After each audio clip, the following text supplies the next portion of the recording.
prominent of African writers, Chimamanda Ngozi Adichie, born in Nigeria, she divides her time between her birthplace and the United States, where she completed her education.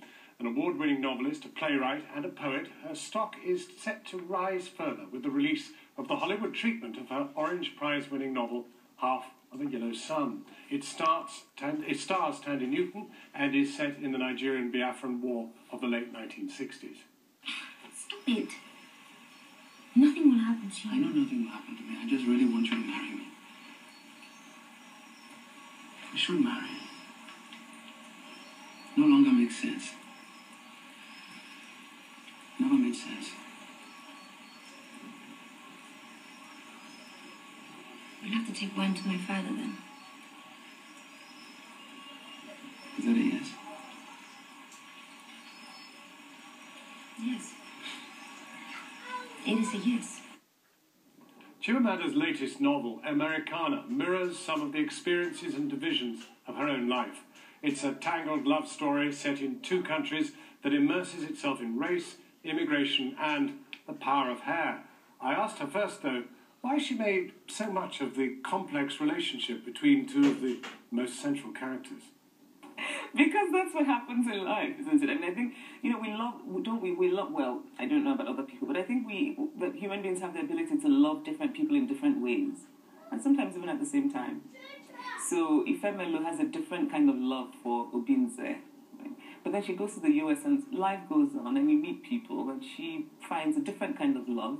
And I think that it's a relationship that makes her grow. So I think it's very important for her, for her becoming fully herself. Is it a more superficial love, given the pace of America? I think maybe the difference is that it's easier when you share the same culture.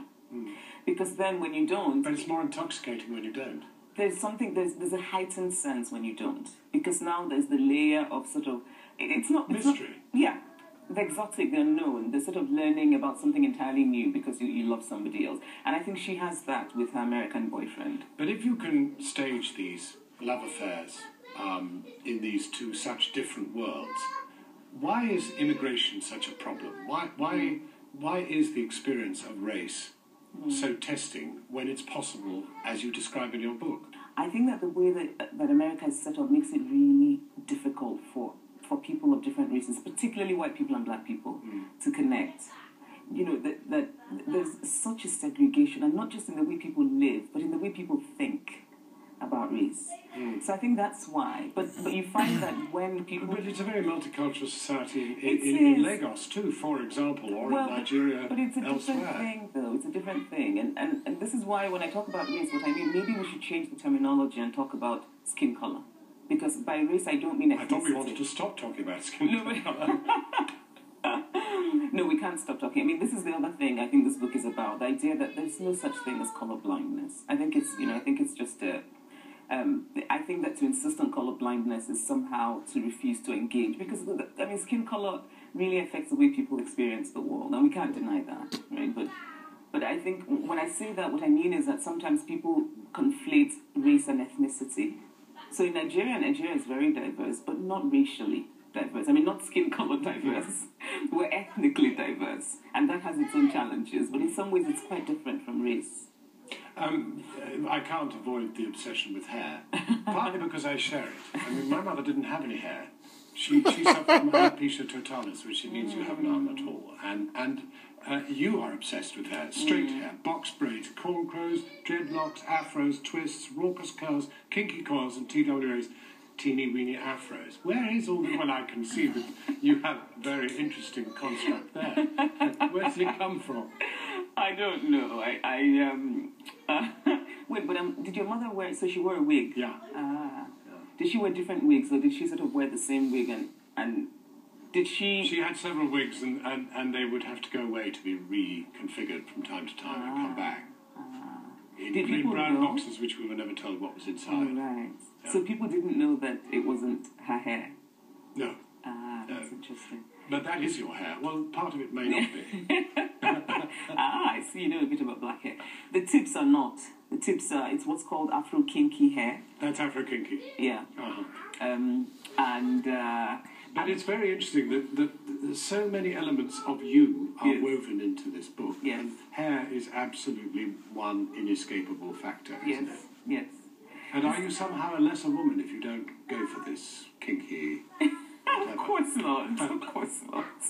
Of course not. But I did want to write about hair because it's not just...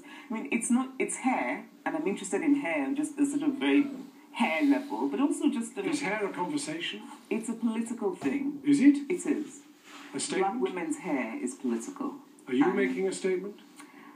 I don't intend to, but I do. You have it imposed on you, the statement. You really do. By walking in somewhere with my hair like this, people make assumptions. They're immediate assumptions. If my hair isn't straight, people can assume that you're either, they might think you're an angry black woman, or they might think you're very soulful, or they might think you're an artist, or they might think you're vegetarian. I mean, there are all kinds of things Or somebody likes a lot of time in the hair salon.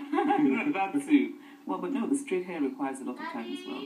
But, I'm just interested in hair as a means of talking about other things. What does society tell us is beautiful? Because, you look at women's magazines, and these things matter. These things matter. No. And we look at what's on television, and what does sort of the larger society say is beautiful?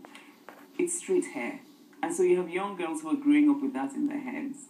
And it's something that I want to talk about and want to address and want to challenge. Never knew all that. I mean, what a lot you learned in an interview with a great writer. And you can see a longer version of that interview on our website. Just go to channel4.com/news.